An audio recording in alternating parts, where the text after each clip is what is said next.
usahakan agar Ramadan menjadi sesuatu yang luar biasa setiap kali. Insyaallah kita tentu panitia juga apakah bagi kita setiap Ramadan adalah hal yang biasa-biasa saja, apakah bagi kita setiap bulan Ramadan juga hal yang bukan sesuatu yang berubah.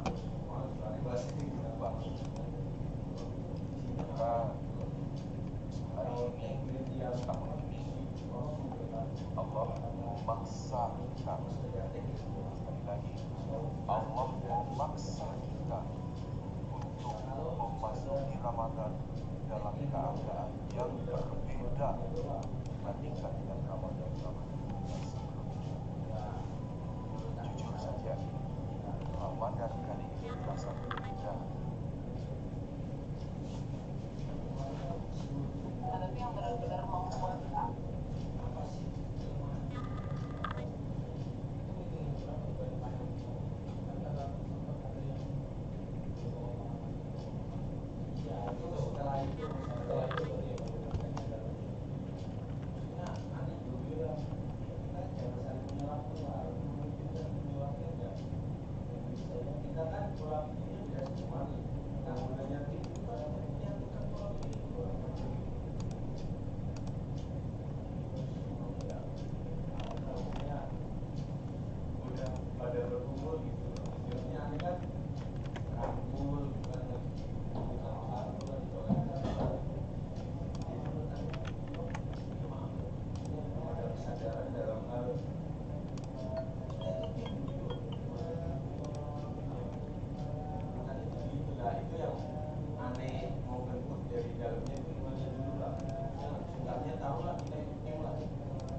diundang untuk memberikan ceramahnya di Filipina ya. Dan kalau ngomongin tentang spiritual healing, insya Allah kita harus sama-sama dengerin Ustadz Mukhlis nih. Ustadz Mukhlis, apa kabar? Alhamdulillah, khair Ustaz. Kabar baik dari Goa. Alhamdulillah. Goa ya? Masya Allah. Ya, Goa, Ustaz. Silakan Ustadz, sebelum kita ngobrol-ngobrol, disapa dulu Ustadz teman-teman yang ada nih. Masya Allah ya. Assalamualaikum warahmatullahi wabarakatuh. Hamdan katsiran thayyiban barakan fih. Ya, bahagia sekali hari ini ada dakdikduknya yang ngisi kelas online waktu udah beberapa kali sebenarnya, tapi PPA itu selalu ada yang menantang lebih dari biasanya gitu ya. Karena tantangannya kita akan menyampaikan sesuatu yang kita pernah dengar, pernah lihat, dan pernah rasakan. Dan itu juga boleh jadi yang akan kita lakukan gitu ya. Jadi I'm not the expert one. Saya bukan ahli di bidang ini, karena semakin saya ahli harus diuji nantinya. Dan siap-siap sahabat semua. Masya Allah. Selepas ini kita akan diuji dengan apa yang kita tahu tentunya. Ya, insya Allah mengawali pagi ini kita buka hati kita yang seluas-luas. Tidak hanya pikiran kita, tapi hati kita siap untuk digembleng sama Allah ya. Masya Allah. Mungkin itu awal perjumpaan kita saja. Ustaz, kita bahas tema tentang spiritual healing ya. Ini menarik sekali nih, terutama dalam kondisi wabah COVID-19 ini. Dan kenapa ini penting Ustaz untuk sama-sama kita denger nih Ustaz. Kita kasih why nih Ustaz di awal. Oh iya. Ya. Sebenarnya jauh sebelum wabah ini merebak seperti sekarang, banyak orang faktanya memang banyak orang sudah stres, depresi, bahkan saya sendiri hampir setiap hari lah ada konsultasi orang punya masalah. Lebih lagi ketika ada wabah ini, Masya Allah, orang banyak yang stres, banyak yang depresi, sakitnya kambuh lagi. 2 hari yang lalu saya hubungi seorang ibu yang stres, sudah minum obat juga tapi tidak mendapatkan ketenangan. Artinya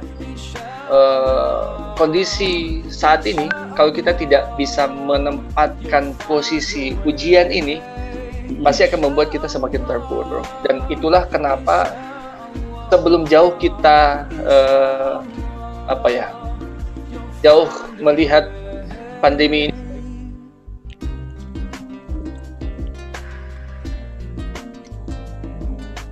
Halo, Ustadz, suaranya ke mute nampaknya. Sebentar.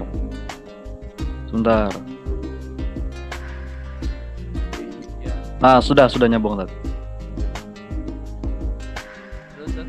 Ya, suaranya jadi kecil Tat sekarang. Halo, iya. Halo, Ustadz Mukhlis.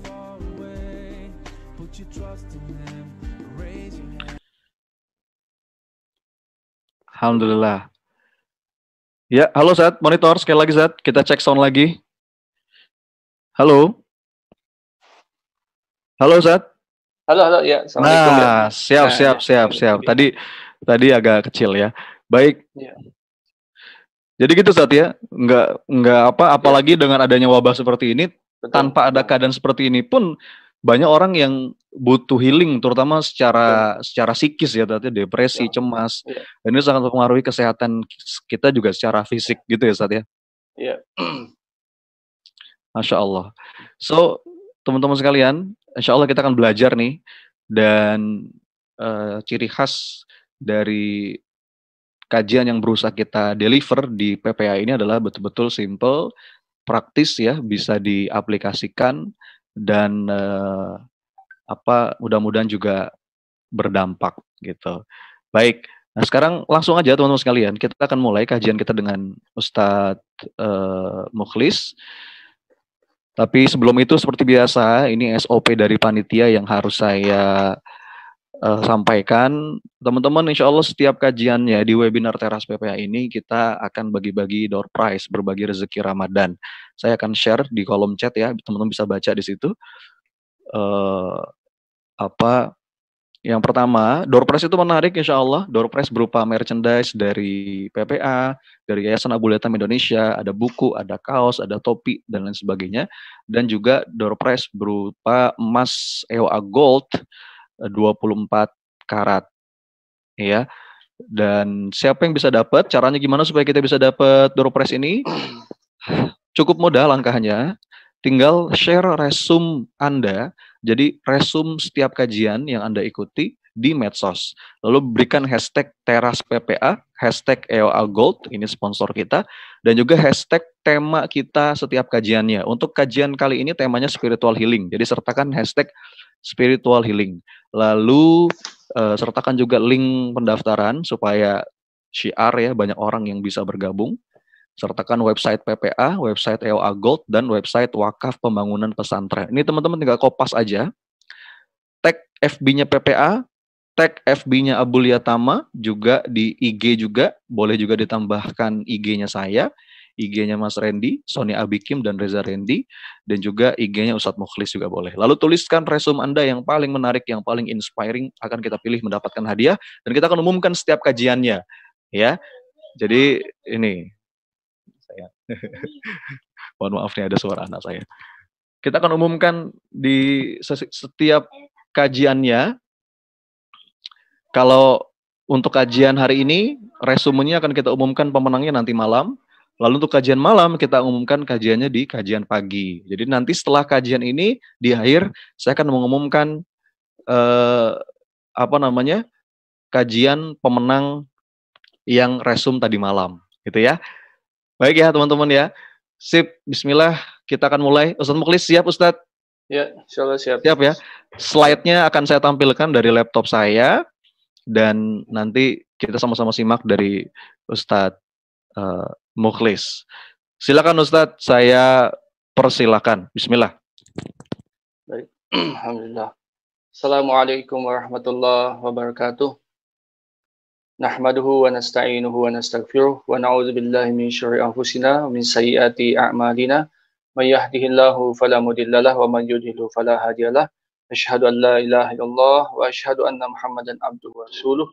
Allahumma shalli ala Muhammad wa ala ali Muhammad.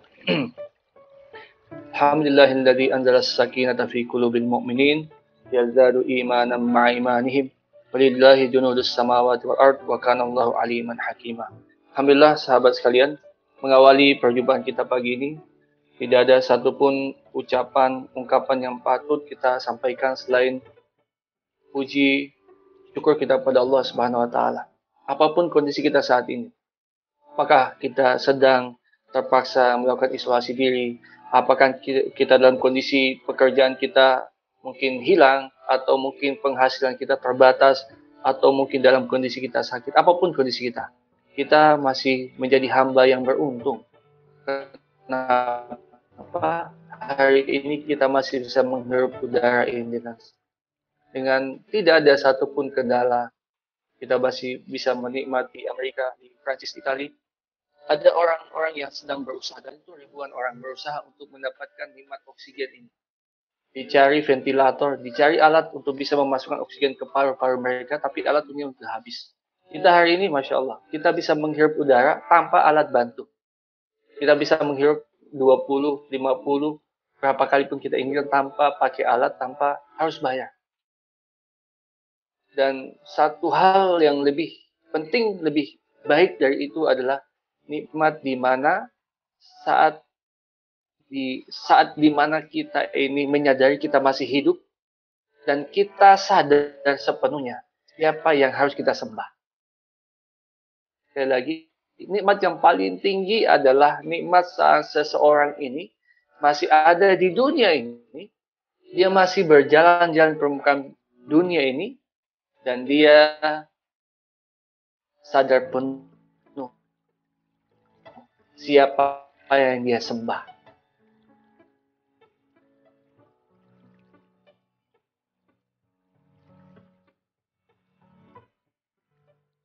Siapa Rabbnya, siapa Tuhannya. Allah Azza wa Jalla. Itulah nikmat yang paling tinggi. Tidak ada satupun nikmat lebih tinggi dari itu. Maka bersyukurlah yang telah seluruh harta benda beliau, seluruh apa yang terbaik dari kehidupan beliau untuk kita umatnya hari ini bisa mendapatkan hidayah, dan kelak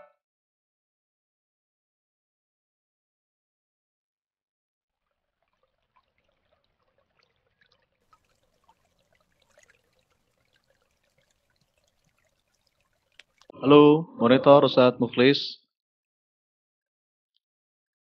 Sepertinya lagi-lagi gangguan jaringan dan sambungannya ini kawan-kawan ya. Baik, sambil kita tunggu, teman-teman, Ustadz Mukhlis sedang berusaha untuk join lagi. Mungkin, alhamdulillah pagi hari ini kita sudah 400 Halo, Ustaz. lebih. Nah, sudah masuk lagi, Zat? Iya, iya. Ya, Coba. silakan Zat, silakan. Baik, lanjut ya. Baik, sahabat semua. Nah, kita awali pagi ini kita memohon doa kepada Allah Subhanahu wa taala agar majelis kita diberkahi Allah Subhanahu wa taala. Allah bukakan pintu pemahaman, pintu hidayah sehingga apa-apa yang kita pelajari ini semuanya dari Allah Subhanahu wa taala dan menjadi asbab kebaikan buat kita sekalian. Baik, untuk langsung saja ya ke materi, insyaallah. Saya ingin mengangkat sebuah pengalaman saya sekitar 2 pekan lalu lah, di awal pandemi ini. Ada seorang ibu menemui saya menyampaikan masalahnya.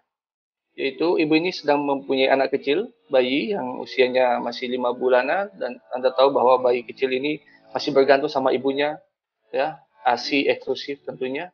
Tapi ketika pandemi ini mulai merebak seperti yang kita tahu bersama, ibu ini kan aktif di media sosial, di Facebook, di WhatsApp. Tanpa disadari ibu ini mengalami gangguan, mulai gangguan tidur, tidak makannya tidak lagi seperti biasanya. Kemudian emosinya juga meledak-ledak. Bahkan dampaknya dirasakan sama anaknya yang masih menjalani ASI eksklusif. Anaknya tadi ini gelisah, rewel, nggak bisa tidur. Bahkan selama kurang lebih 1 pekan, 7 hari itu, anak ini yang tadinya BAB-nya lancar, tiba-tiba BAB hampir 1 pekan. Kemudian menyampaikan ke saya apa yang terjadi. Ternyata, Masya Allah, tanpa disadari ibu ini, karena dia aktif scrolling di Facebook, di medsos, membaca berita tentang COVID-19, tanpa dia sadar, tanpa dia bisa mengendalikan informasi itu, maka membuat dia terganggu kesehatannya, dan itu menyebabkan tidak hanya kesehatannya saya terganggu, bahkan kondisi anaknya pun terganggu. Masya Allah, ketika mempraktikkan teknik yang nanti saya akan sampaikan di sini, 3 jurus yang dipraktikkan di spiritual healing ini, seketika hari itu dengan izin Allah, anaknya bisa kembali bagus. Langsung BAB juga, spontan ya. Sore hari itu langsung spontan ini, kemudian tidurnya bagus. Ibu ini pun Masya Allah berubah drastis kehidupannya. Nah, saya yakin Bapak Ibu semua, sahabat semua dimanapun berada, saya yakin Anda pun mengalami hal yang sama. Atau mungkin orang di sekitar Anda.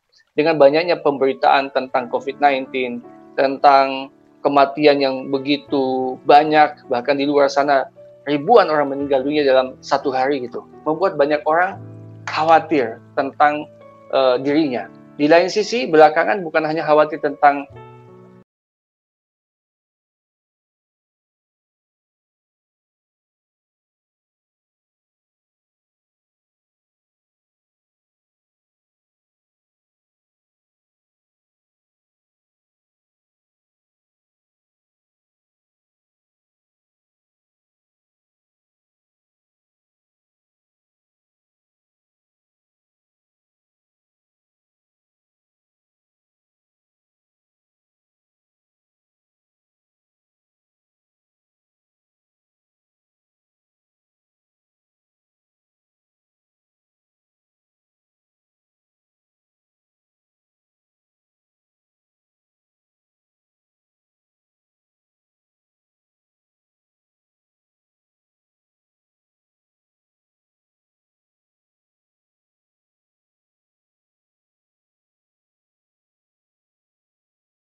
lockdown-nya lebih total daripada kondisi saat ini.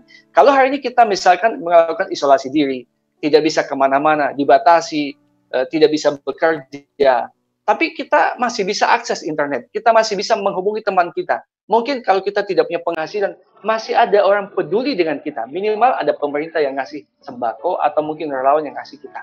Kita masih ada cara untuk mengeluhkan, meminta solusi dari masalah kita. Tapi ada satu masa nanti di mana ketika lockdown tidak ada satupun, even itu pasangan kita, anak kita, guru kita, orang tua kita, siapapun tidak akan bisa ngasih apa-apa ke kita. Sebelum saya bahas itu, kita lihat kapan fase lockdown pertama dialami setiap manusia, yaitu pada saat dia di alam rahim ibunya. Bapak Ibu semua, sadarkah kita bahwa kita pernah masuk pada kondisi di mana kita ini betul-betul lockdown, yaitu pada saat kita ada di rahim ibu kita. Apa yang terjadi saat itu? Kita tidak bisa berkomunikasi dengan siapapun. Tidak bisa minta tolong ke siapapun. Dalam kondisi kita lemah, nggak punya daya apa-apa. Tapi bagaimana kehidupan kita dalam rahim saat itu? Apakah susah? Tentunya tidak. Tentu tidak. Semua hal diberikan sama Allah semuanya. Apapun yang kita butuhkan. Bahkan dengan kasih sayangnya Allah tempatkan kita di satu tempat yang disebut dengan rahim. Tempat di mana kasih sayang dilimpahkan, diberikan seorang ibu kepada seorang janin, bakal manusia tadi. Semua hal dipenuhi. Nah, kenapa sampai dipenuhi sama Allah kebutuhannya di sana? Kebutuhan kita di alam rahim. Karena kita total bergantung kepada Allah. Sehingga dengan demikian Bapak Ibu semua, hari ini COVID-19 ini bukan sedang menguji tentang ekonomi. Bukan menguji tentang ketahanan sebuah bangsa dalam menghadapi pandemi. Bukan.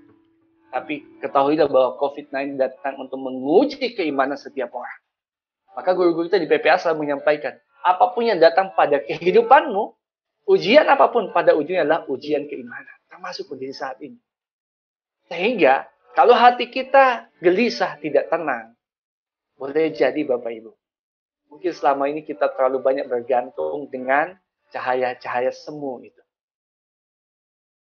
Kalau hari ini hati kita gelisah, sampai cemas dan depresi tidak terkontrol, tidak terkendalikan. Boleh jadi itu sebagai alarm. Mungkin selama ini kita terlalu bergantung dengan kantor kita, penghasilan kita, dengan apapun itu selain Allah.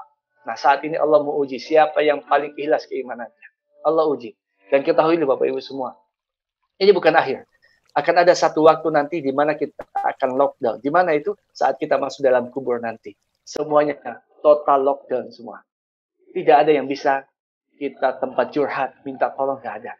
Yang ada pada adalah amal-amal kita. Ini pintu masuk kita membahas tentang spiritual healing. Kenapa sih? Apa sih hubungannya tentang spiritualitas ini dengan teknik terapi atau pengobatan atau bagaimana penyembuhan diri kita? Baik itu yang ada kaitannya dengan kondisi psikis kita, pikiran dan depresi misalkan, ataupun kondisi penyakit fisik yang lain. Saya akan jelaskan nanti, dan ini by riset berdasarkan banyak penelitian dan juga pengalaman saya di ruang-ruang terapi yang akan saya bagikan. Insya Allah, di slide berikutnya saya akan jelaskan step by step-nya. Bagaimana hubungan tentang sakit itu dengan pikiran kita. Nah, sekarang Bapak Ibu bisa lihat di slide yang ada. Ada banyak jurnal yang menjelaskan tentang sakit yang dialami manusia. Disimpulkan bahwa sakit yang kita alami ini dipengaruhi oleh hanya sekitar 10% faktor fisik. Hanya sekitar 10% saja. Selebihnya, 90% faktor pikiran. Sekali lagi, sakit fisik kita ini hanya dipengaruhi oleh faktor fisik 10% dan 90%-nya itu adalah faktor pikiran. Kok bisa? Nah, begini ceritanya. Ada satu teori namanya mind-body connection. Pikiran, tubuh, dan soul kita, jiwa kita. Ada sebuah teori yang menamakan atau disarikan dalam bentuk konsep pikiran, kemudian tubuh kita dan juga perasaan kita ternyata terkoneksi satu sama lain, tidak bisa dipisahkan. Contohnya begini, ketika seseorang misalkan lagi beruntung. Misalkan dapat duit lah 1 miliar gitu ya, cash tanpa utang, tanpa harus nyicil gitu. 1 miliar cash. Gimana perasaannya? Bayangkan Anda mendapatkan uang cash 1 miliar. Hari itu pasti dipenuhi dengan kebahagiaan. Anda jalan dengan begitu tegapnya, senyum Anda sumringah gitu. Nafas Anda begitu lega, dada terasa lapang sekali. Dan satu saat Anda masuk ke, masuk ke restroom, ke toilet gitu. Anda buang hajat di sana. Kira-kira posisi duduk Anda gimana? Sama dengan seperti biasanya atau beda? Saya yakin posisi duduk Anda kali ini beda. Ya, dagu Anda pasti terangkat ke atas, dada Anda terbuka lebih lebar, ya. Kenapa? Karena kondisi pikiran kita ini akan mempengaruhi gerak tubuh kita. Pun sebaliknya, ketika seseorang mengalami masalah, dia stres, apa yang terjadi? Bukan hanya terjadi perubahan pada pikirannya, tapi pada tubuhnya. Gerak langkahnya mungkin lemas, tidak bertenaga, tidak punya energi. Untuk senyum pun mahal sekali. Susah untuk senyum. Nafasnya pendek-pendek. Dadanya akan tertutup. Bahkan bahunya akan turun ke bawah. Tidak punya semangat. Kenapa? Karena yang mendrive fisik kita ini adalah 90% dipengaruhi oleh faktor di dalam tubuh kita. Nah, kalau saya jelaskan, Bapak Ibu semua, kaitan dalam ilmu kesehatan ya. Tubuh kita ini Allah sudah ciptakan sedemikian sempurna sekali. Sangat sempurna. Bahkan Allah katakan berkali-kali. Allah katakan sungguh betapa sempurnanya Allah menciptakan manusia. Allah katakan laqad khalaqnal insana fi ahsani taqwim. Sungguh kami menciptakan manusia dalam sebaik-baik ciptaan. Dalam sempurna ciptaan. Nah, ternyata Bapak Ibu semua, ada di dalam tubuh kita disebut dengan hormon. Nah, mungkin Anda pernah belajar dulu SMP atau SMA ya tentang hormon.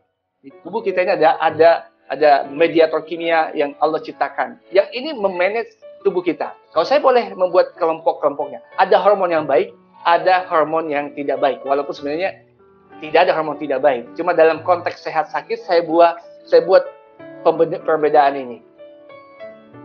Kalau Anda stres, kalau Anda khawatir yang berlebih, apa yang terjadi? Hormon kita yang aktif adalah hormon adrenalin. Ada satu hormon namanya adrenalin dalam tubuh kita. Adrenalin diproduksi oleh salah satu kelenjar adrenalin di tubuh kita. Ini lepas. Apa yang terjadi ketika hormon ini lepas, Bapak Ibu semua? Ini penting untuk dipahami sehingga Anda tahu nanti kemana perginya kalau Anda stres, kemana ujungnya gitu. Jadi ketika hormon adrenalin lepas, efeknya adalah akan membuat jantung kita memompa lebih kencang dan lebih cepat. Ini salah satu efeknya. Ketika adrenalin lepas, apa yang terjadi? Membuat jantung kita memompa lebih cepat. Dan setelah pompa ini bertambah cepat dan kencang, maka suplai darah kita pun yang keluar dari jantung semakin bertambah banyaknya. Termasuk yang mengalir ke otak kita, ke kepala kita. Apa yang terjadi ketika suplai darah ini yang ke otak ini jumlahnya banyak dan tidak terkontrol? Gangguan pertama bisa terjadi adalah orang itu tidak bisa tidur, mengalami gangguan tidur. Kenapa nggak bisa tidur? Apa hubungannya? Ya, karena sejatinya kita ini istirahat, bisa tidur itu ketika fungsi tubuh kita semua istirahat. Termasuk suplai darah kita yang menuju ke otak. Nah, kalau banyak suplai darah ke otak, kita nggak bisa tidur. Selalu terjaga. Kita tutup mata, kita tetap terjaga. Karena suplai darah itu mengalir ke otak. Sehingga Anda bisa lihat orang yang cemas. Dia akan mengalami insomnia. Nggak bisa tidur. Kalau Anda minum obat untuk menghilangkan gejala ini, mungkin bisa untuk saat itu. Tapi, Anda belum menyelesaikan akar permasalahannya. Ini akibat pertama dari lepasnya hormon adrenalin. Apa efek yang berikutnya? Ketika adrenalin ini meningkat produksinya, tubuh kita akan melakukan sebuah sistem penyeimbangan. Apa itu? Karena tubuh kita butuh metabolisme yang lebih daripada biasanya. Jadi semacam pabrik gitu, karena ada banyak bahan baku, dia butuh juga beroperasi lebih. Jadi dia butuh bahan baku lebih banyak gitu. Maka terjadilah peningkatan metabolisme. Apa yang terjadi? Perubahan apa yang terjadi pada tubuh kita ketika terjadi peningkatan metabolisme? Yang terjadi adalah tubuh kita butuh asupan bahan baku. Maka tubuh kita melepas yang disebut dengan di dalam lambung kita ini, karena dia sedia menyiapkan dirinya untuk mengolah bahan makanan, maka dilepaskanlah asam lambung. Asam lambung ini digunakan untuk mengolah makanan yang masuk ke lambung kita. Sayangnya Bapak Ibu semua, karena kemampuan kita untuk makan kan ada batasannya. Tidak bisa kita makan sepanjang hari. Nah, kalau metabolisme kita meningkat, kebutuhannya meningkat, otomatis kebutuhan bahan bakunya juga meningkat. Nah, pada saat itu otomatis tubuh kita melepas namanya asam lambung. Apa yang terjadi ketika asam lambung banyak jumlahnya dalam lambung kita? Suatu saat nanti, suatu waktu nanti, asam lambung itu akan mengiritasi lambung Anda. Lalu apa yang terjadi? Muncullah gejala sakit mah yang disebut dengan GERD. Ya, nyeri lambung, tidak nyaman, cegukan, itu tanda. Boleh jadi hormon adrenalin itu lepas. Lebih jauh dari itu Bapak Ibu semua, apa yang terjadi? Diawali tadi dengan kondisi pikiran tidak tenang, tidak bisa di-manage dengan bagus lepas adrenalin, mulai tidak bisa tidur, mulai asam lambungnya meningkat dan menyebabkan iritasi di lambung. Apa yang terjadi? Metabolisme meningkat otomatis Bapak Ibu semua. Ada saya singkat ya. Tubuh kita ini butuh asupan bahan baku untuk mengolah bahan makanan. Yang kita tahu bahwa bahan baku kita ini ada dua. Selain oksigen, juga butuh gula. Nah, gula ini kan di luar sel kita. Butuh kendaraan untuk mengangkut gula dari luar darah, dari luar sel ke dalam sel kita. Nah, kalau Anda makan nasi ya, Anda tahu glukosa ya. Anda makan nasi itu akan dibawa ke dalam tubuh kita, tapi dia di luar sel. Nah, untuk bisa memindahkannya ke dalam sel, dia butuh tumpangan. Dia butuh kendaraan. Apa kendaraannya? Ada satu hormon namanya hormon yang diproduksi oleh pankreas kita. Ada yang tahu mungkin hormon apa itu? Yang diproduksi oleh pankreas kita untuk mengangkat glukosa dari luar sel ke dalam sel? Ayo, saya butuh respon di sini. Yes, ada yang jawab insulin. Insulin adalah kendaraan yang digunakan tubuh kita untuk mengangkut gula dari luar sel ke dalam sel kita. Dan ini diproduksi oleh pankreas kita. Tapi dia ada keterbatasannya. Kalau Anda selamanya stres, tidak terkontrol, suatu saat lama-lama pankreas kita ini akan menyerah juga. Saya sudah nggak mampu memproduksi insulin. Maka apa yang terjadi? Terjadilah tumpukan gula di luar sel kita, sehingga lama-lama akan menjadi hiperglikemi. Itulah yang disebut dengan diabetes. Diabetes adalah satu kondisi di mana menumpuknya glukosa di luar sel karena berkurangnya armada insulin tadi untuk mengangkutnya ke dalam sel. Sehingga orang yang mengalami gangguan psikis pikirannya, tidak bisa memanage pikirannya, cemas sampai depresi. Anda bisa lihat, mulai nggak bisa tidur, sakit lambung, kemudian mungkin makannya lebih dari biasanya, dan yang paling bisa kita lihat adalah perubahan pada gula darahnya meningkat, dia diabetes. Ini lingkaran setannya. Dan semakin dia tidak bisa memanage pikirannya, lingkaran setan semakin menjadi-jadi. Nah, semakin menjadi-jadi. Nah, itulah yang sebabkan kenapa faktor pikir itu mempengaruhi kondisi fisik kita. Nah, teman-teman semua, sekarang kita masuk pada pembahasan tentang pikiran. Saya yakin banyak di antara Anda pernah mendengar, pernah membaca atau pelatihan tentang pikiran manusia. Ada membagi dalam dua kategori, yaitu conscious mind dan unconscious atau subconscious mind. Conscious atau pikiran sadar, dan yang kedua adalah subconscious, pikiran bawah sadar. Nah, pikiran sadar ini, apa isinya sebenarnya? Isi pikiran sadar adalah short term memory, yaitu memori jangka pendek kita.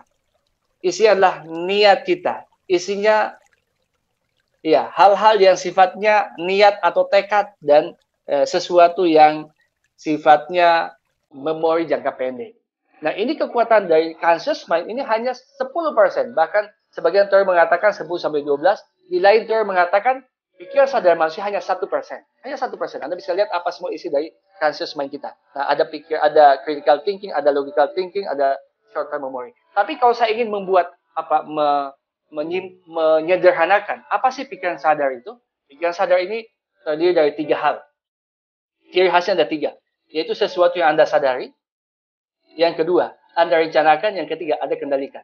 Sekali lagi, saya simpulkan, segala aktivitas tubuh kita yang sifatnya kita sadari, kita rencanakan, kita kendalikan, itu semua pekerjaan pikiran sadar. Ini soal pikiran sadar. Nah, yang lebih kuat dari situ adalah unconscious mind atau subconscious mind, pikiran bawah sadar kita. Apa isinya? Anda perhatikan. Ada namanya belief. Belief ini adalah, kalau kita pakai bahasa kita, adalah sesuatu yang kita percayai. Sesuatu yang kita benarkan, walaupun belum tentu kebenarannya. Contoh begini, belief seseorang biasa begini. Saya, dulu saya punya pengalaman itu. Setiap hari Senin pasti saya pilek, saya flu. Dan selama bertahun-tahun saya menderita sakit pilek. Dan itu ada dasarnya. Kenapa saya mengatakan itu? Karena waktu itu saya mengalami septum deviasi. Septum saya ini, pembatas hidung saya itu mencong ke salah satu sisi. Kemudian saya rinitis, alergi. Ini masalah saya. Sehingga saya mengatakan setiap Senin saya alergi. Dan bertahun-tahun saya mengalami alergi itu. Dan bahkan sampai saya operasi sinus. Tapi lebih dari 10 tahun kemudian, alhamdulillah saya sembuh. Bahkan 5 tahun sampai sekarang sudah, alhamdulillah. Tanpa obat saya bisa sembuh. Atau belief lain, misalkan begini. Saya ada, kalau kena hujan, saya langsung flu. Atau saya kalau mandi malam, saya masuk angin. Ini belief.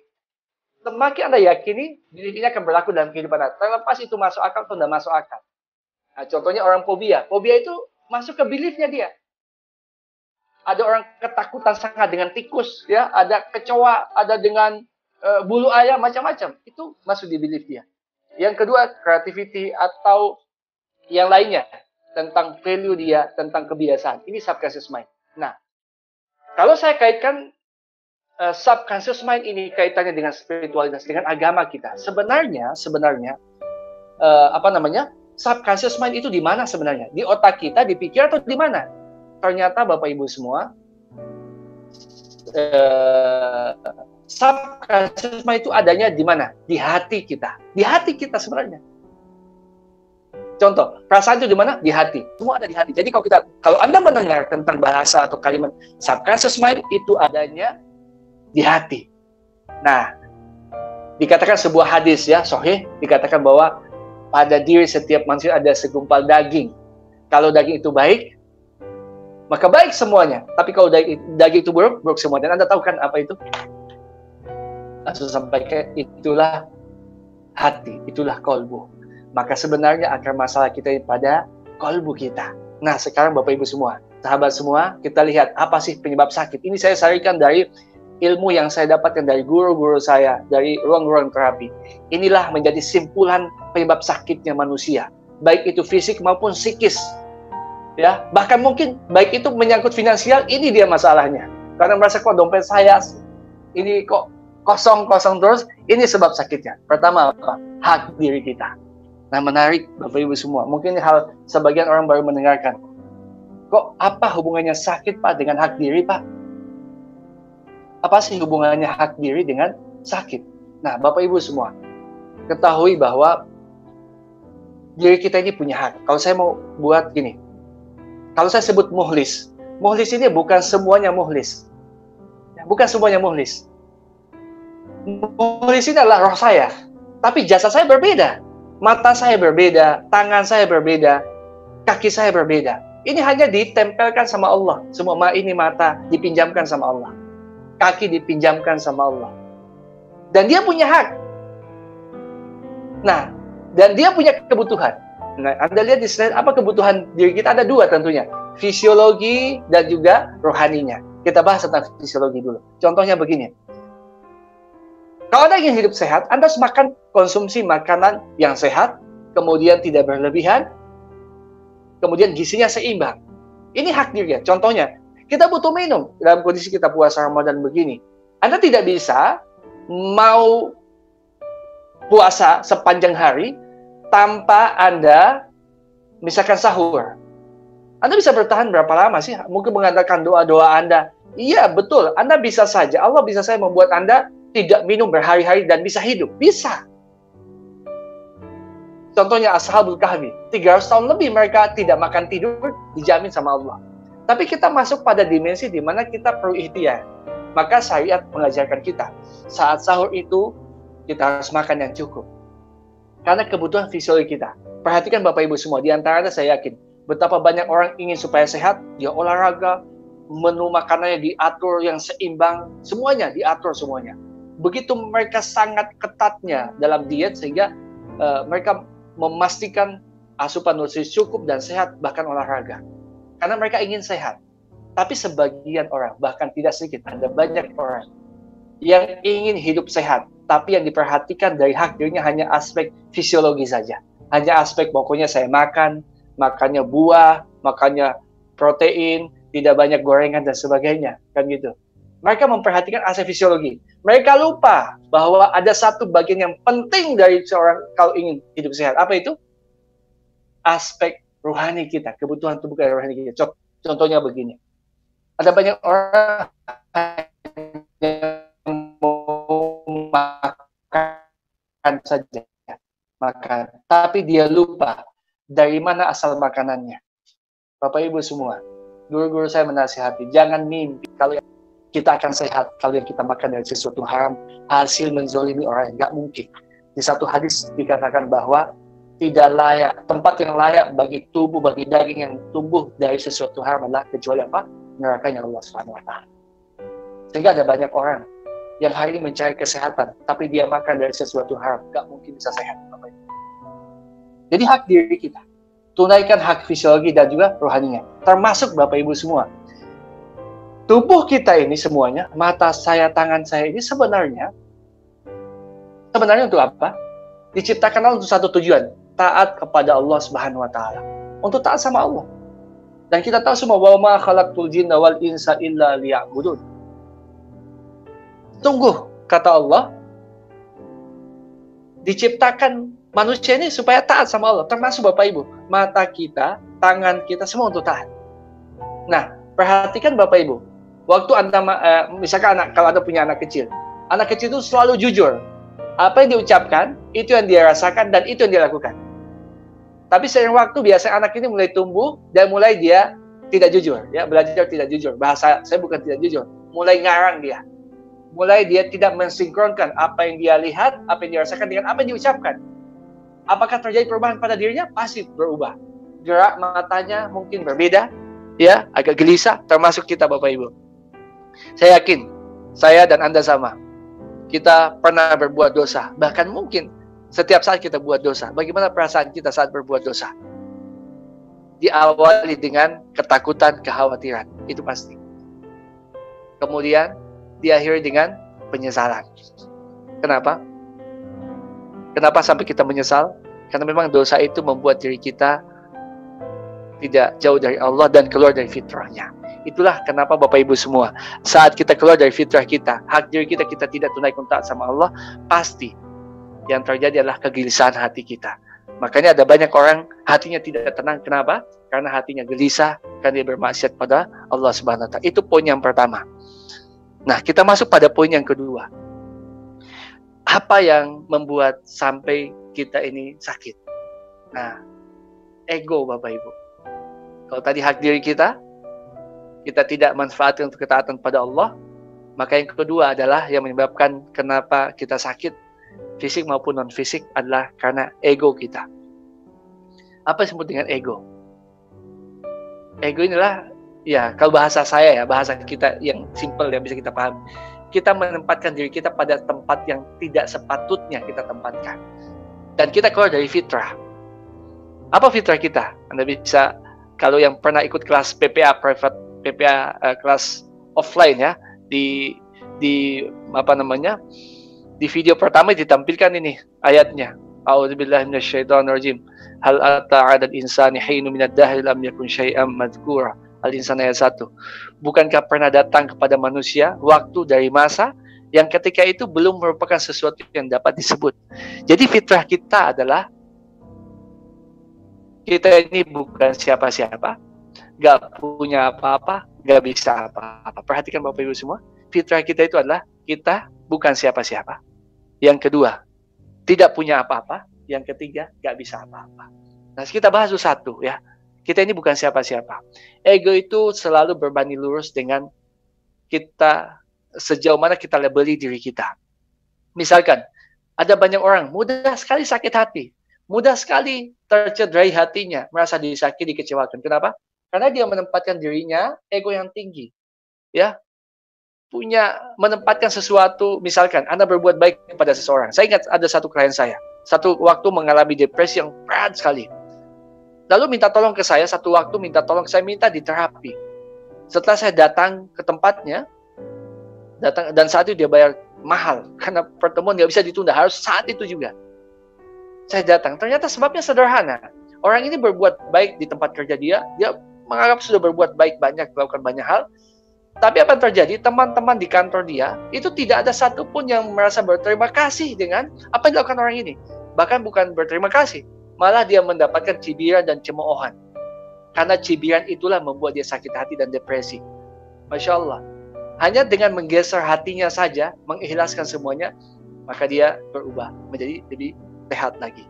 Jadi, pertama, tempatkan diri kita bahwa kita bukan siapa-siapa. Ada banyak orang menjebak dirinya dalam satu kerangkeng, dalam satu penjara yang membuat dia tidak bahagia. Apa itu contohnya? Anda menempatkan diri Anda sebagai pejabat lah, sebagai seseorang harus dihormati lah, keluarga besar lah, apalah gitu. Semakin Anda melabeli diri Anda dengan label yang bukan fitrah kita, pasti kita akan tidak bahagia. Kita ini hanya hamba. Pahami bahwa kita ini hanya hamba yang dahulu tercipta dari cairan hina yang tidak punya nilai apa-apa. Itulah fitrah kita. Kita bukan siapa-siapa. Yang kedua, kita nggak bisa apa-apa. Benar, Bapak Ibu. Kita nggak bisa kasih hidayah kepada pasangan kita. Kita nggak bisa kasih hidayah kepada anak kita. Kita nggak bisa kasih hidayah kepada siapapun. Hatta Rasul pun nggak bisa kasih hidayah kepada siapa-siapa. Hakikatnya kita ini adalah sesuatu yang lemah. Bahkan kata Allah, dan kami telah menciptakan manusia dalam kondisi yang sangat lemah. Kita lemah. Sebab itu diajarkan kita untuk senantiasa mengatakan la haula wala quwata illa billah. Itu poin yang kedua di poin ego ini. Yang ketiga adalah kita nggak punya apa-apa. Ada banyak orang depresi. Bahkan kondisi saat ini Bapak Ibu semua. Kenapa orang depresi? Karena takut kehilangan. Kehilangan apa? Kehilangan pekerjaannya, kehilangan penghasilannya, kehilangan orang dicintainya, kehilangan dirinya, kehilangan nyawanya. Semakin kita takut kehilangan, maka membuat kita akan cemas dan depresi. Bapak Ibu semua, kita ini nggak punya apa-apa. Kita dititipi sesuatu. Yang titipan itu suatu saat pasti diambil. Pasti diambil. Suatu saat pasti diambil. Cepat atau lambat pasti diambil. Ini hanya titipan dari Allah Subhanahu wa taala. Nah, ada banyak orang dititipi sesuatu. Nah, saya ingat di kelas, kalau salah di kelas pertama, teras PP ini, Ustaz Randy menyampaikan, ada banyak orang, dia minta sesuatu, dia butuh sesuatu, tapi fokusnya pada apa yang dia minta, bukan kepada siapa yang tempat dia meminta. Nah, ketika sesuatu diberikan sesuai keinginannya, dia begitu bahagia, senang sekali.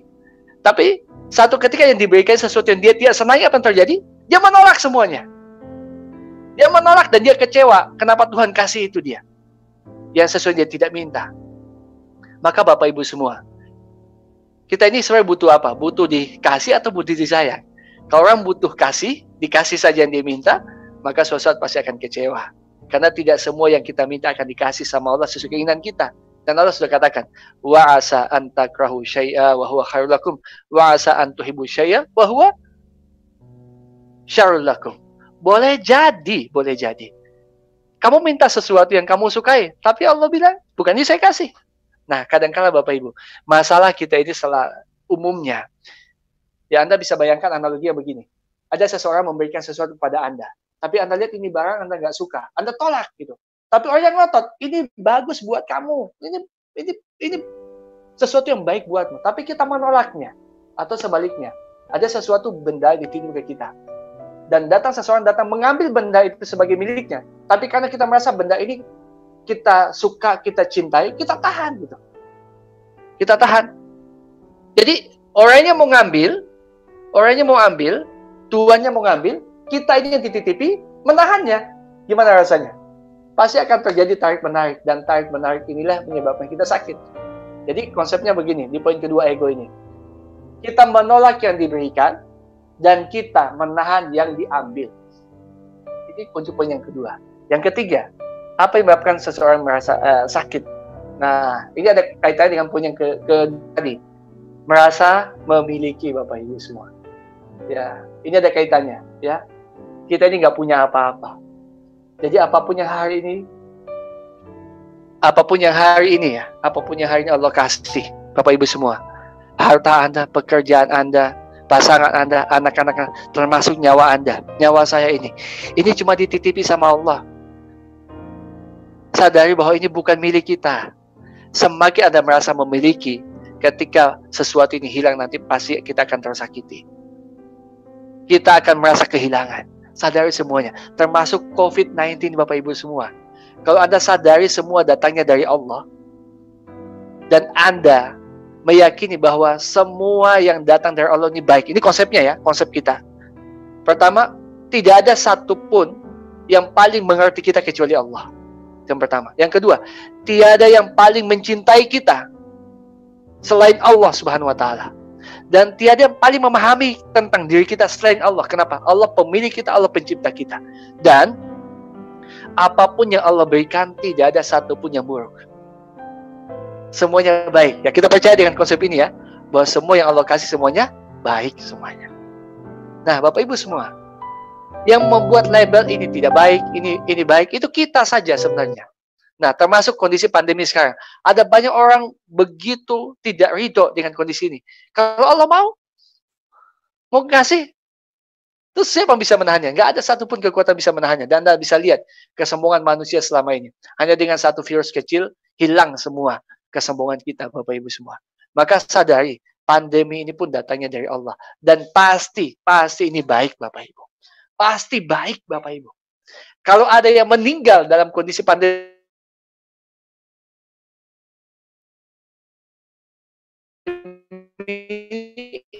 itu baik.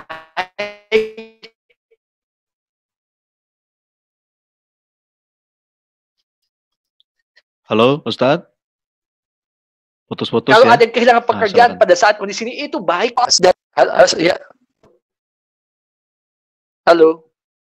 Ya, silakan Ustadz, lanjut Ustadz. Ya, oke, baik. Ya. Jadi konsepnya gini, kita cuma dititipi sesuatu, kita nggak punya apa-apa. Jadi haknya pemiliknya dong untuk mengambil apa yang dia miliki. Jangan pernah kita merasa memiliki apa yang dititipi. Termasuk kondisi saat ini, Bapak Ibu. Allah ini sayang sama kita kok.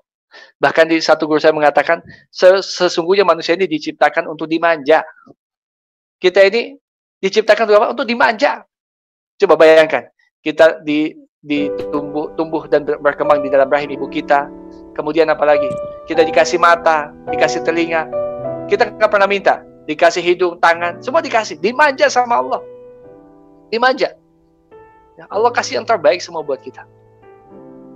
Bahkan, nah kita ini nggak sadar kalau kita ini dimanja, Bapak Ibu semua. Kita ini nggak sadar kalau kita ini disayang sama Allah. Nah, jadi karena kita nggak sadar ini dimanja, akhirnya apa yang terjadi? Allah ini mau sebenarnya, dunia ini cuma sementara saja. Kita mau, Allah inginkan kita kekal di akhirat, di surga, sebaik-baik tempat. Karena Allah inginkan kita hambaku. Jangan lama-lama di dunia. Ada satu tempat saya sediakan tempatmu nanti. Di mana? Di surga yang kamu akan bahagia, tidak akan pernah susah. Dan di sana sudah saya siapkan kebun-kebun kurma, kebun semua mata air, surga, kendaraan terbaik, semuanya yang kamu inginkan di dunia yang saya tidak kasih. Semua ada di sana. Tapi satu, jangan lama-lama di sini. Lah, kita ini maunya terus-terusan di dunia. Mau terus dengan dunia ini.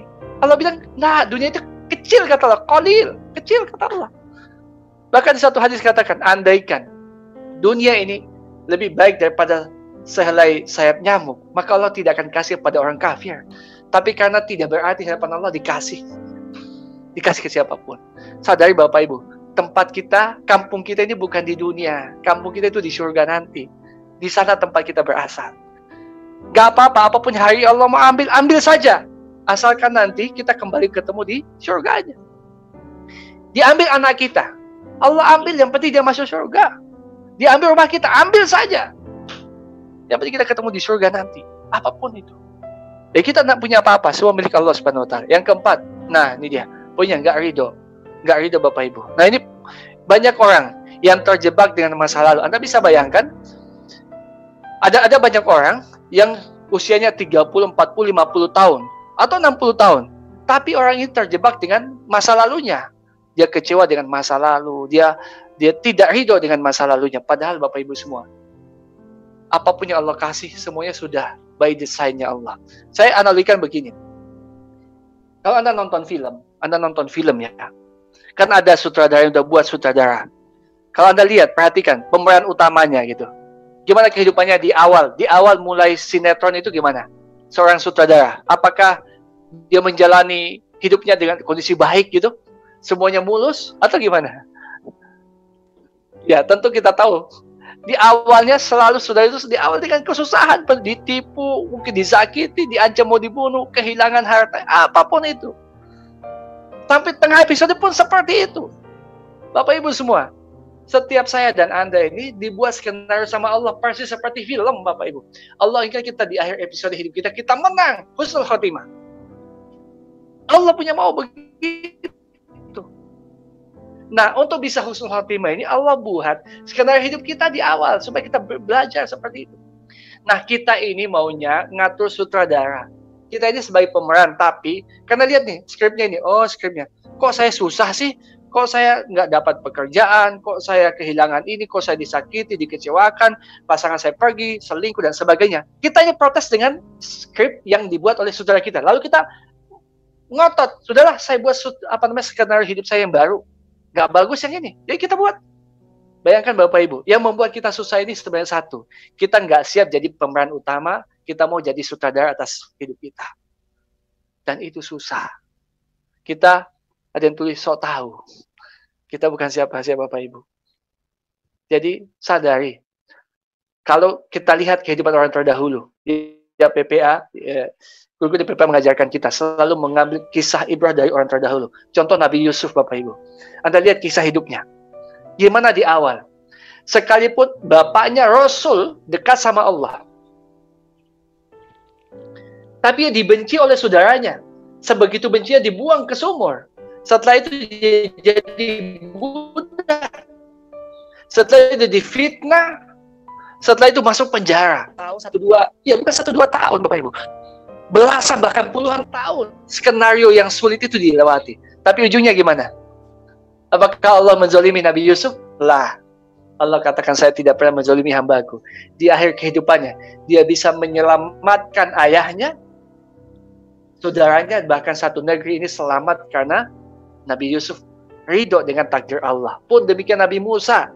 Nabi Musa itu di awal sebelum lahir sudah dikejar-kejar sama Fir'aun. Kemudian dibuang, dihanyutkan di sungai. Kemudian makan bara api, dikejar-kejar Fir'aun, dan itu puluhan tahun. Tapi gimana? Apakah Allah zalim? Tidak. Akhir kehidupan Nabi Musa, dia jadi raja, penguasa menggantikan Fir'aun, dan dia menjadi salah satu orang dekat dengan Allah SWT. Sadari Bapak Ibu semua, jangan nonton, jangan lihat sinetron hidup Anda ini sepotong-sepotong. Kita ini satu rangkaian skenario kehidupan kita, dan Allah mau di ujungnya adalah kita happy ending, yaitu apa? Masuk surga, ridho Allah sama kita. Jalani saja. Yang sudah lewat sudah. Let it go. Bahkan seorang penulis mengatakan bahwa kesusahan apapun yang pernah menimpamu, asalkan tidak membuat nyawamu hilang, hanya akan menguatkanmu. Hari ini jalani. Apapun yang akan terjadi hari ini pasti baik dari Allah. Pun besok yang terjadi pasti baik dari Allah. Nggak ada. Bahkan guru saya mau bilang begini. Kalau Allah buat susah Anda, apa untungnya bagi Allah? Hari ini loh ya. Kalau Allah buat susah kita, apa untungnya bagi Allah? Nggak ada untungnya. Jadi jangan kita sok merasa penting gitu ya. Kita ini bukan siapa-siapa di hadapan Allah. Jadi nggak ada untungnya Allah bikin susah kita. Kita terlalu merasa penting di hadapan Allah. Ya. Yang kelima adalah fitrah kita, dosa. DOSA Bapak Ibu semua. Tadi saya sudah bahas sebenarnya. Dosa-dosa yang kita lakukan itu menjadi penyakit dalam hati kita. Nah, maka dikatakan, ada banyak orang dalam kondisi tidak lockdown pun, tidak ada pandemi, hidupnya hampa, hidupnya sempit. Kenapa? Yang disempitkan bukan kehidupannya, bukan dunianya, bukan. Hatinya disempitkan. Kenapa? Dosa dan maksiatnya. Dan sebaliknya ada orang Bapak Ibu dalam kondisi lockdown begini, ya terpaksa isolasi diri, tapi hatinya dilapangkan sama Allah karena ketaatannya. Apa yang terjadi? Dia bahagia. Lihat Nabi Yunus, Bapak Ibu, di lockdown di perut ikan, di tengah lautan. Dia sadari dia pernah zolimi dirinya. Dia katakan, la ilaha illa anta subhanaka inni kuntu minadz zalimin. Awalnya hatinya sempit sampai dia sadari saya telah berbuat satu kezoliman. Maka berarti Allah lapangkan walaupun dia ada di dalam perut ikan. Nabi Ibrahim disempitkan, dimasukkan dalam api. Ya, apa yang terjadi?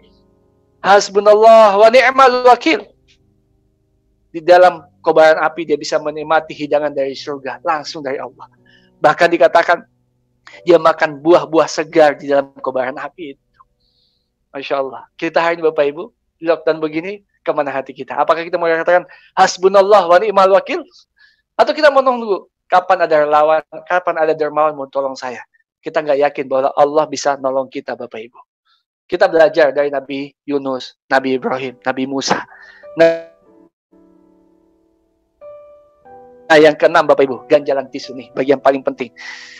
Nanti Bapak Ibu bisa ikutlah, yang belum pernah ikut kelas PPA for Healing dijelaskan panjang lebar tentang materi ini sebenarnya. Termasuk ganjalan tisu di kelas PPA offline pun dijelaskan panjang lebar ya. Atau ya kabar baiknya ada di kelas School of Life PPA yang didesain PPA akan dibahas ini. Bahkan untungnya adalah karena materinya selama 2 bulan Anda difasilitasi untuk membahas, termasuk ganjalan tisu. Ganjalan tisu ini apa?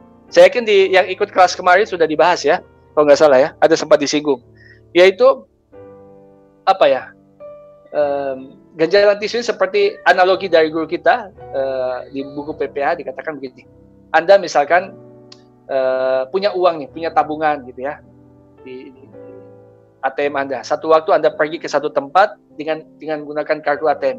Begitu Anda masukkan ATM-nya, kartunya ke mesin ATM, ternyata ada tisu tipis yang menghalangi sehingga kartu ATM Anda tidak terbaca oleh sistem.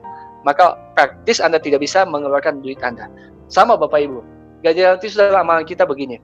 Ada banyak orang mungkin sudah menghiasi kehidupan dengan amal soleh, puasanya, tahajudnya, baca Qur'annya, haji, umrohnya, pokoknya sangat baik. Tapi orang ini, dia pernah menzolimi manusia yang lain. Dia pernah menzolimi seseorang dan orang itu belum pernah ikhlas memaafkan. Apa yang terjadi? Rasul sampaikan kepada sahabatnya, berhati-hati kalian dengan orang yang muflis, ya, M-U-F-L-I-S, ya, yang bangkrut. Siapa mereka, kata sahabat ketika mereka bertanya, siapa yang bangkrut?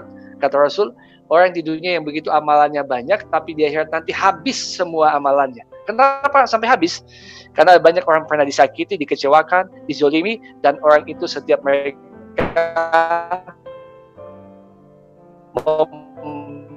meminta zong, Bapak Ibu semua. Maka hari ini ada banyak penelitian sebenarnya tentang forgiveness terapi memaafkan.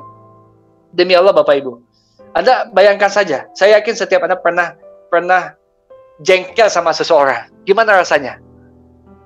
Jangankan bertemu orangnya, dengar namanya, dada Anda mulai kok nggak tenang gitu. Jantung berdenyut lebih kencang lagi, nafasnya pendek-pendek gitu. Rasa nggak tenang. Nah, inilah ganjalan tisu Bapak Ibu semua. Ganjalan tisu ini, kebencian ataupun kezoliman kita pada orang lain itu seperti kita minum racun dan kita mengharapkan orang lain mati. Nggak mungkin Bapak Ibu. Setiap kita menyimpan kebencian pada siapapun, maka kebencian itu akan membuat kita tidak tenang. Dan Masya Allah, kalau Anda, tidak mungkin Bapak Ibu, tidak mungkin kita akan hidup bahagia di dunia ini kalau kita masih menyimpan sakit hati dan dendam kepada orang lain. Bahkan dikatakan kebencian sebagai sampah-sampah emosi. Bahkan bukan hanya urusan kebencian ini, bukan hanya di dunia Bapak Ibu. Surga pun akan tertutup bagi orang yang pernah menzalimi orang lain. Dan boleh jadi hidup kita ini nggak tenang, hati kita gelisah. Bukan karena pandemi, karena kebencian-kebencian yang kita pelihara atau kezoliman yang pernah kita lakukan pada orang lain. Nah, sekarang saya langsung masuk pada gimana caranya untuk menangani sakit fisik maupun psikis Anda. Dan ini mungkin singkat pembahasannya, karena ini hanya summary saja. Insya Allah mungkin selepas ini bisa ikut di kelas PPA for Healing atau nanti bisa ikut di kelas School of Life PPA. Kita bahas lebih detail selama 2 bulan. Nah, saya akan buat ini ya, ringkasannya. Apa yang kita harus lakukan untuk memulai hidup sehat mental dan fisik kita? Yang pertama, Bapak Ibu, nah, lepaskan semuanya. Jadi apapun yang hari ini kita masih miliki, apapun yang kita tentunya melepaskan ini bukan hanya secara lahiriah, tapi secara batiniah kita. Lihat apa yang benda yang Anda punya saat ini, handphone Anda saat ini, ya. Sudah, lihat handphone ini titipan. Kapanpun Allah mau ambil, ambil saja. Mau diambilnya bentuk dicuri orang kek, mau bentuknya dijatuhkan kek, pecah kaca, atau anak saya menggunakannya kemudian tercelup ke dalam bak mandi, udah nggak apa-apa, ini nggak apa-apa. Anda punya rumah, misalkan Anda ditipu, rumahnya diambil dan sebagainya, sudah ambil saja gitu. Jadi apapun hari ini, termasuk diri Anda ini, lepaskan semuanya. Lepaskan sebelum Allah benar-benar datang mengambilnya. Sehingga guru saya menasihati saya, latihannya seperti ini. Kita katakan, ya Allah, ya, ambil saja apa yang kamu ambil, ya Allah. Ambil semua apapun yang kamu ambil. Karena itu milikmu semua. Harta, jabatan, pekerjaan, pasangan saya, anak-anak saya, harta, nyawa saya pun milikmu, ya Allah. Ambil saja, asalkan satu, ya Allah. Jangan ambil, ya, rasa cintaku kepadamu, ya Allah. Ya Allah, ambil semua apapun itu, tapi jangan tinggalkan hamba, ya Allah. Satu aja. Jadi, sampai kepada Allah, ya Allah, ambil apapun yang kamu ambil, ambil semuanya. Tahan apapun yang engkau akan tahan, ya Allah. Tapi satu hal, ya Allah, jangan tinggalkan hamba. Termasuk sakit ini, ya Allah. Engkau mau tetapkan saya sakit, nggak apa-apa.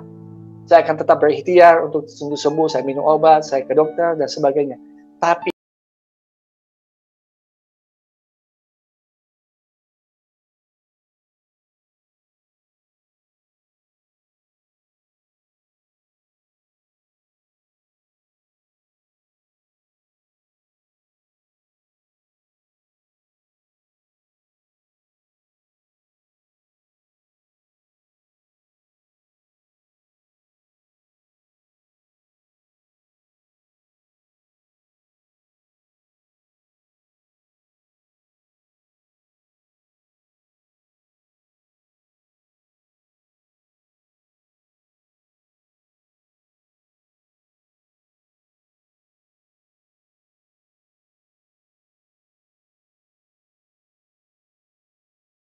itu adalah kita ikhtiar yang maksimal, tetap melakukan ikhtiar, tapi tidak yakin, tidak menentukan bahwa hasil itu pada ikhtiar kita.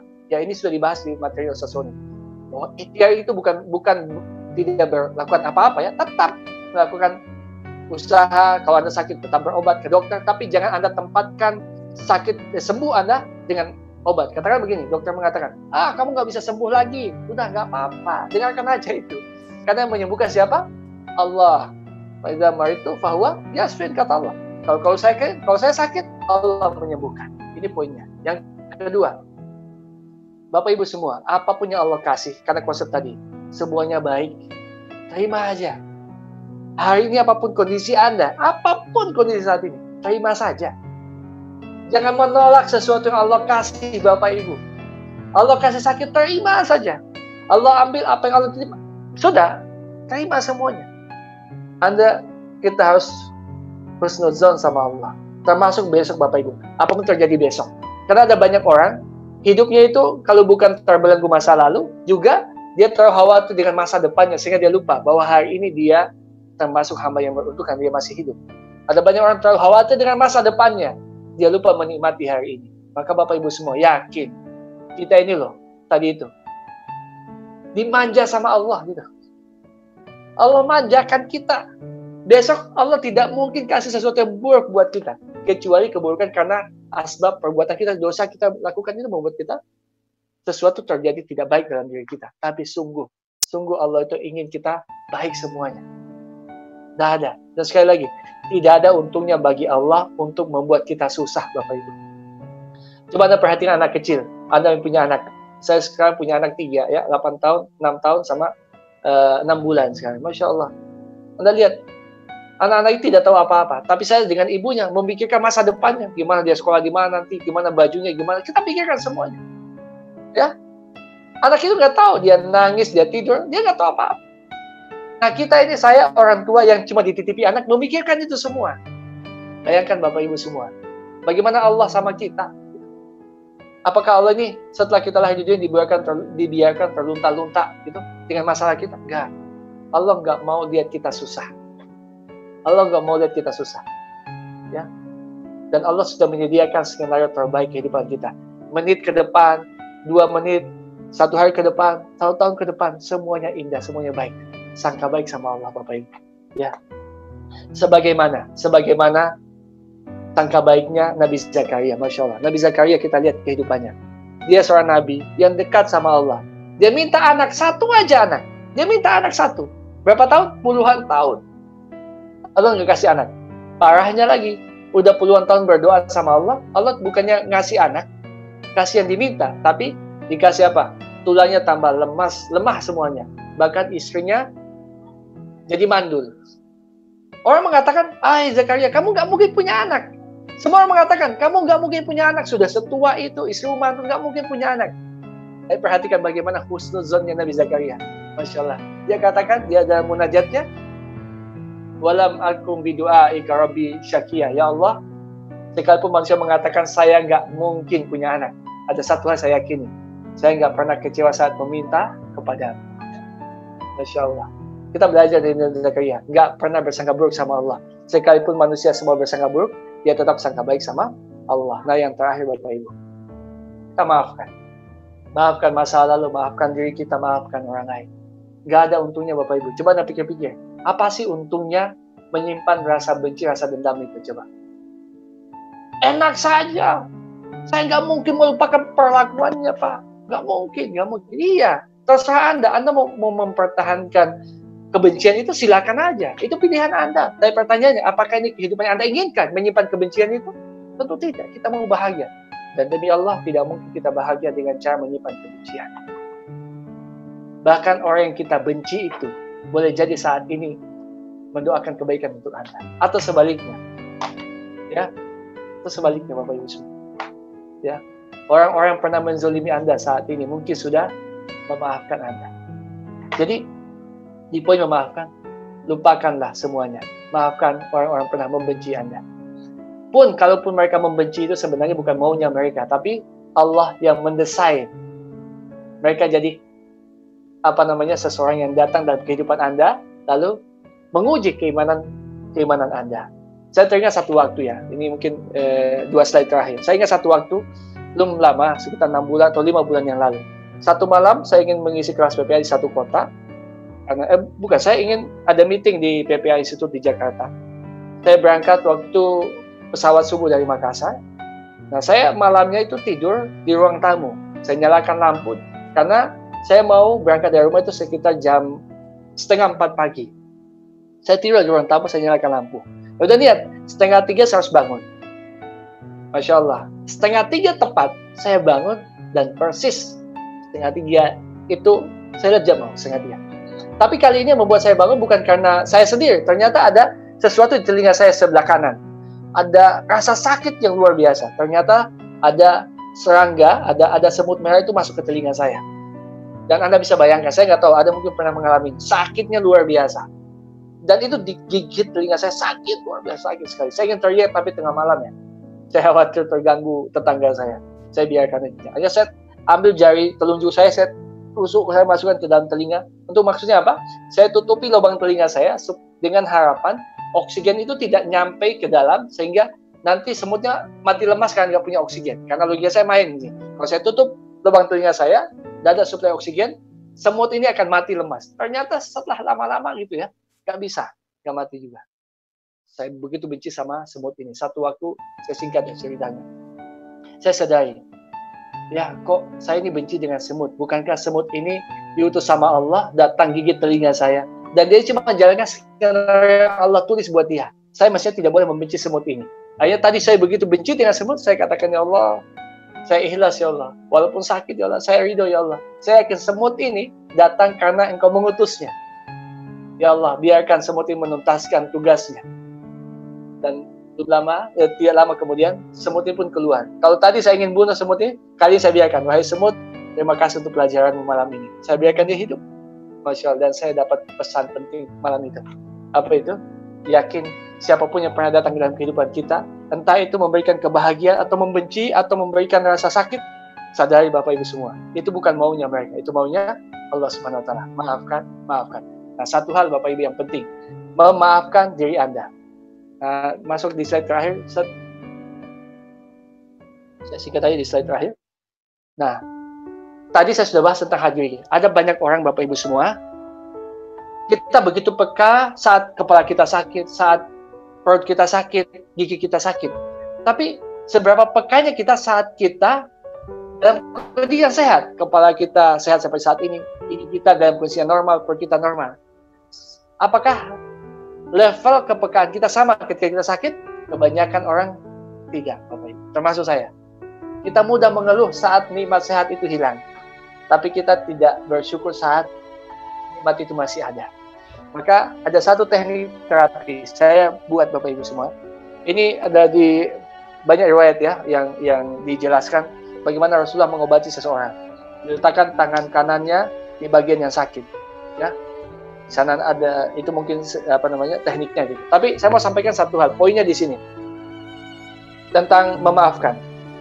Jadi misalkan kepala Anda sakit Bapak Ibu atau perut Anda sakit, tangan kanan letakkan di situ. Lalu katakan ada beberapa hal. Ini ada step-stepnya. Yang pertama adalah Anda letakkan di sana, katakan pada diri Anda. Misalkan tangan saya, wahai tangannya Mukhlis yang baik sekali. Kalau kepala Anda, wahai kepalaku yang sangat baik. Terima kasih untuk semua kebaikanmu. Terima kasih untuk semua bantuanmu seumur hidup saya sampai saat ini. Saya bisa sampai detik seperti saat ini karena kebaikanmu. Wahai kepalaku yang baik, wahai tubuhku yang baik, terima kasih untuk semua jasa-jasa. Wahai tubuhku yang baik, maafkan saya. Maafkan saya jika selama ini saya tidak menunaikan hakmu. Maafkan saya jika sekiranya selama ini saya pernah makan makanan yang haram. Maafkan saya jika sekiranya selama ini saya berbuat maksiat dan dosa kepada Allah sehingga dosa-dosa ini menyebabkan saya sakit dan kamu menanggungnya. Wahai tubuhku yang baik, maafkan saya karena kezaliman saya sehingga engkau ditimpakan sakit. Yang ketiga, wahai tubuhku yang baik, bantu saya ya. Mulai detik ini, mulai saat dan seterusnya, saya semakin sehat, saya semakin taat pada Allah Subhanahu wa taala. Wahai tubuhku yang baik, bantu saya mulai saat dan seterusnya, saya semakin sehat, saya semakin taat pada Allah Subhanahu wa taala. Anda ulang-ulang, Anda seolah-olah berkata dengan sahabat dekat Anda yang sudah lama Anda ingin ketemu dan ketemu saat ini. Anda mau ucapkan kata terima kasih padanya. Wahai sahabatku, terima kasih semuanya. Maafkan saya dan bantu saya. Kenapa Bapak Ibu kita menyampaikan? Bukan berarti kita berbicara dengan jin atau bukan Bapak Ibu. Karena di surah Yasin katakan bahwa A'udzubillahi minasyaitonir rajim. Al-yawma nakhtimu ala afwahihim wa tukallimuna aydihim wa tashhadu arjuluhum bima kanu yaksibun. Bahwa di akhirat nanti mulut kita dikunci. Lalu yang bercerita, yang akan bicara siapa? Tubuh kita yang lain, mata kita, tangan kita. Artinya Bapak Ibu, tubuh kita seperti saya sampaikan tadi, ini bagian terpisah. Nah, jangan sampai Bapak Ibu, tangan kita ini nanti akan menjadi saksi yang akan memperberat dosa-dosa kita pada Allah. Saat sebelum mereka bersaksi di dunia ini, minta berterima kasih sama mereka, minta maaf sama mereka. Wahai mataku, kalau sakit mata Anda, pegang, jangan mengeluh Bapak Ibu. Apapun yang Anda rasakan saat ini, jangan keluhkan, terima saja total. Kalau Anda sakit kepala, terima aja. Ya Allah, sakit kepala berapapun sakitnya, saya terima semuanya. Anda sakit jantung Anda, sakit perut Anda, terima semua. Jangan tolak rasa sakit itu Bapak. Kenapa kita tidak boleh menolaknya? Karena dari Allah semuanya. Kalau Allah kasih level sakit sampai level 10, sangat sakit, terima semua. Jangan tolak. Terima semuanya. Katakan, ya Allah, saya terima ya Allah. Saya ridho dengan sakit ini. Karena ini pasti baik dari Engkau ya Allah. Saya terima. Ya Allah, jadikan sakit ini sebagai sebab Engkau ampuni dosa saya. Bapak Ibu semua, boleh jadi sakit yang Allah kasih ini karena Allah ingin ampuni dosa kita. Allah ingin bersihkan kita sebelum kita kembali menghadap Allah dengan sakit ini. Kenapa? Karena Allah melihat catatan amal kita terlalu sedikit amal kita. Tidak ada satupun amal yang Allah akan membuat Allah ridha dengan kita. Tapi Allah bilang, saya mau kamu masuk surga. Maka gimana caranya? Saya kasih kamu dengan ujian ini ya, supaya kamu sabar. Dan dengan kesabaran ini saya ingin kamu masuk surga.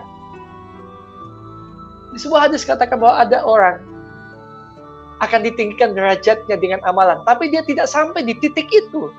Dia bukan ahlul amal. Dia bukan ulama yang punya ilmu. Dia bukan hafiz Quran. Dia ahli maksiat. Dia pendosa. Maka saking sayangnya Allah bilang, hambaku, aku ingin kamu di surga. Aku ingin kamu nanti masuk surga. Aku tidak tega melihatmu susah di akhirat nanti.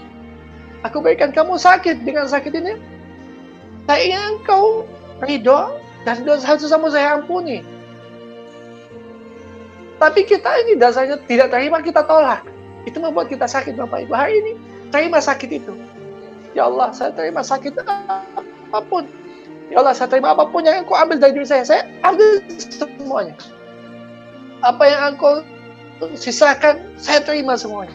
Maka dikatakan, sungguh baik urusan seorang mukmin. Sebuah hadis seperti katakan, sebuah hadis sahih, sungguh baik urusan setiap orang mukmin. Di saat dia diberikan ujian, di saat dia diberikan nikmat, dia bersyukur, itu baik baginya. Di saat diberikan dia ujian, dia bersabar, dan itu baik baginya. Bapak Ibu semua, kalau Allah kasih sakit kita, Allah kasih ketakutan, kekhawatiran, Allah ingin mengampuni dosa kita. Maka tugas kita bukan meronta, bukan menolak apa yang dikasih sama Allah. Terima Bapak Ibu, terima semuanya. Tidak ada satupun yang Allah kasih kecuali baik untuk hamba-Nya. Maka kalau hari ini Anda sakit Bapak Ibu, Anda gelisah, Anda cemas dengan apapun, hari ini katakan, ya Allah, apapun yang Engkau ambil, ambil saja. Apa yang Engkau tahan pada diri saya terima semuanya. Asalkan satu, ya Allah, jangan tinggalkan hamba. Saya ingin bersamamu walaupun dengan dosa-dosa hamba ini. Ya Allah, saya ingin menjadi orang alim, menjadi hafiz Quran, bisa haji, bisa umrah, bisa bersedekah seperti orang-orang lain. Tapi jika pintu itu tidak bisa, ya Allah, saya ridho, saya ikhlas, ya Allah. Dengan ujianmu, ya Allah, asalkan satu, jangan tinggalkan hamba.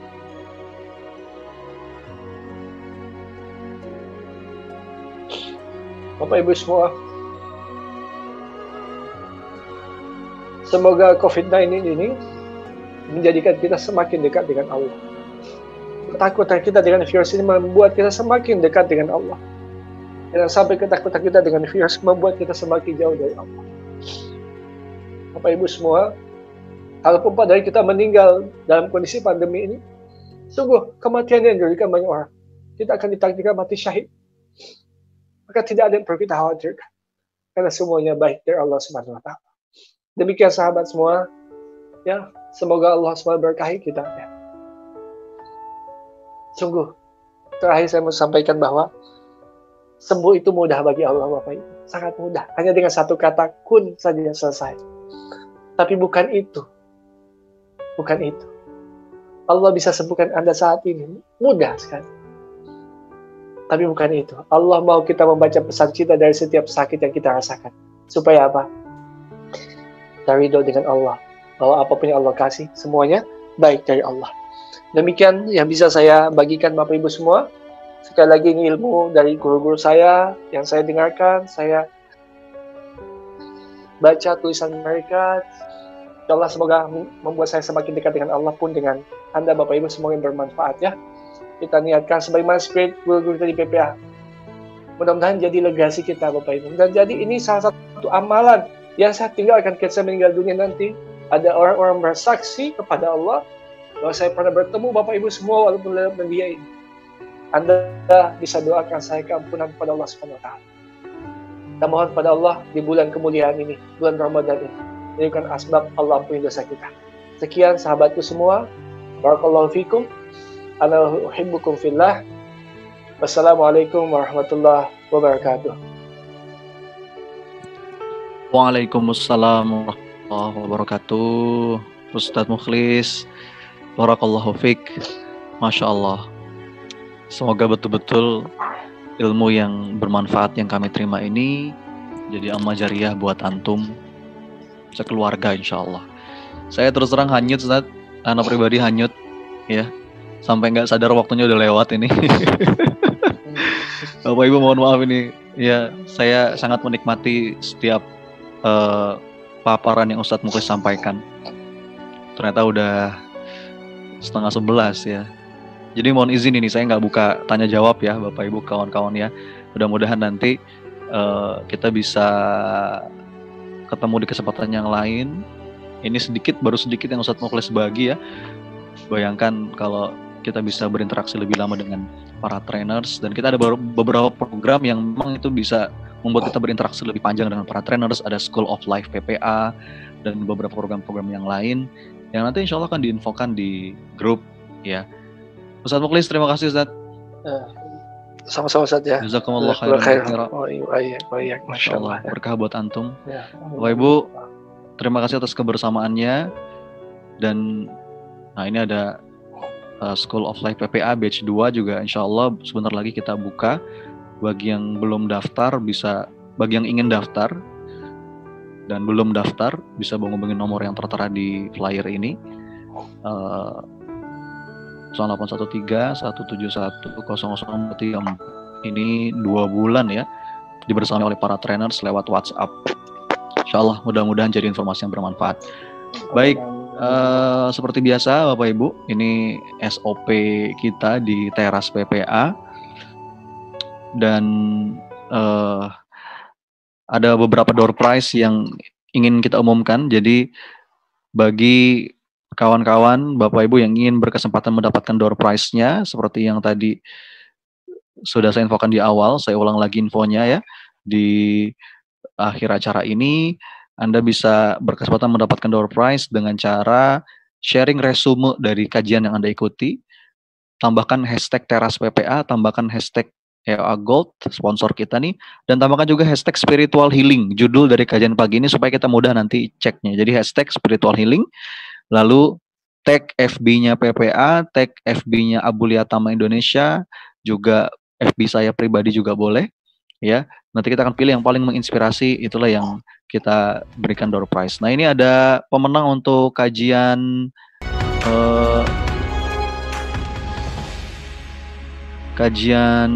tadi pagi, bisa dibantu Mas Admin untuk menampilkan. Nah ini pemenang door prize teras yang kemarin malam ya. Ini Kamiluddin Aziz, oke, Bapak Ibu ya. Kemudian Satriono dan juga Bang Andi Trainer. Nah ini yang dapat gold itu yang Kamiluddin Aziz, ini lewat Instagram. Mudah-mudahan nyimak ini ya. Silakan kami minta bantuannya untuk klaim ya, karena khawatir nanti kelewat gitu ya. Jadi karena ribuan ini yang chat, alhamdulillah saya juga nggak nyangka ini Bapak Ibu kawan-kawan, webinar teras kita dapat sambutan yang sangat baik dari teman-teman, sampai ribuan yang registrasi dan setiap menit itu ada chat tanya jawab dan sebagainya. Jadi khawatir terlewat. Jadi mohon untuk chat aja ke nomor berikut ya, 0896 ya 14292032. Oke. 0896 14922032. Sekali lagi 0896 14292032. Oke ya. Dan insya Allah nanti dapat hadiah yang menarik ya. Dan bagi yang wajib yang ikut hadiah nih, wajib yuk ikut challenge-nya supaya semakin tersiarkan program kita dan semakin banyak orang yang dapat infonya, bisa bergabung di kajian-kajian selanjutnya. Insya Allah ya Bapak Ibu kawan-kawan sekalian ya. Terima kasih. Dan kita mau survei, kira-kira manfaat nggak sih acara webinar kita? Jadi tolong tulis di grup WA. Grup WA-nya sudah dibuka, yang di Telegram juga ditulis, bisa diskusi via grup Telegram dan grup WA. Jadi minta masukan juga, dan kira-kira tema apa aja yang paling menarik buat teman-teman. Mudah-mudahan jadi ilmu yang bermanfaat buat semua. Gitu ya teman-teman ya. Terima kasih. Kita ketemu nanti malam insya Allah. Nanti malam itu ada kajian Ustadz Yosi. Kita bicara tentang cinta, remedi cinta, ya. Dan lagi-lagi insya Allah banyak sekali mutiara-mutiara inspirasi yang bisa kita ambil mudah-mudahan. Baik, sampai jumpa teman-teman sekalian. Terima kasih ya. Seperti biasa, kita tutup dengan istighfar. Astagfirullah, astagfirullah, astagfirullah. Subhanakallahumma wa bihamdika asyhadu an la ilaha illa anta astaghfiruka wa atubu ilaik. Ustadz Mukhlis dan keluarga, terima kasih banyak. Ya, saya akan buka mic-nya semua, dada-dada dan say bye. Oke ya, assalamualaikum.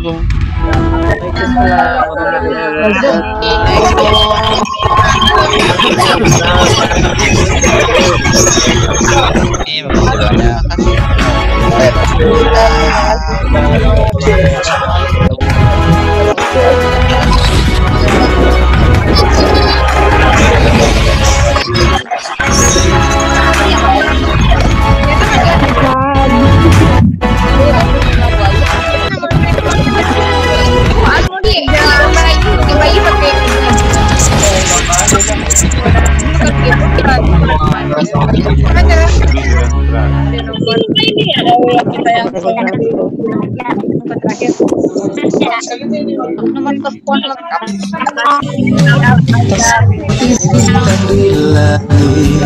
Tak seperti ini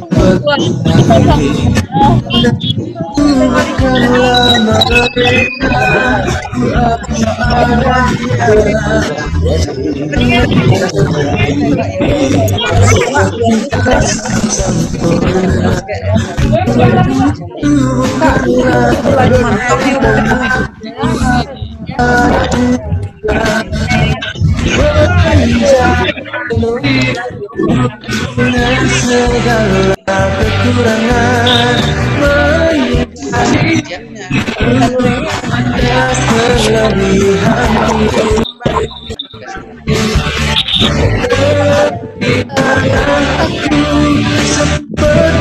apa adanya.